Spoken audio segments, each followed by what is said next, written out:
So this is my March through October reading wrap up. I thought I'd break it up into a few different parts. This will be graphic novels and audiobooks, and then I'll have another video where I go into the nonfiction and poetry that I've read, and finally the fiction novels that I've read over the past half year that I've been gone. Getting right into it, I guess I'll start out with the most recent, which there's no real logic behind that. Graphic novels. First one I'm going to mention is This One Summer. This is by Jillian and Mariko Tamaki, and this is the story of a young girl who's just sort of entering adolescence, and it's hard to describe it without using the phrase this one summer, but basically it's about this one summer that she has at her family's sort of lakeside house and the drama that sort of unfurls between her family and members of the community and between her and her best friend. And I guess I wouldn't describe it as a coming of age because I feel like nothing is completely resolved. But I thought it was a really interesting depiction of these types of interpersonal relationships. The art style is also just so pretty. I think that's mostly why I was drawn to this book, but the story for me left something to be desired.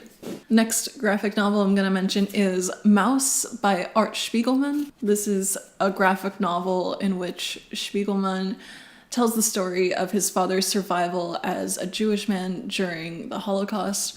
And in this graphic novel, Jewish people are portrayed as mice and the Nazis are cats. And it's done in this very sort of cartoonish way that makes it so it's not really like disturbing just to immediately look at, but that makes it more unsettling, if that makes sense.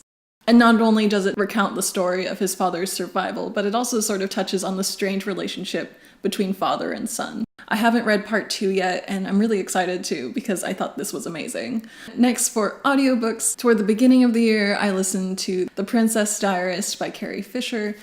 I listened to it while we were all still like sort of mourning her loss, and I found it really, I don't know, she's so funny and she's very just like charming to listen to, you know? So it was a really nice thing to listen to, and she has tons of stories to tell, so definitely recommend that. The Series of Unfortunate Events Netflix series came out this year, and so after watching that, I was really inspired to go back and read the books, but I don't have those books with me here, so I just decided to listen to them, and oh my gosh, it's been so much fun to relive these stories, as unfortunate as they are. A lot of the books are narrated by Tim Curry, who has an incredible voice, so that's been a ton of fun.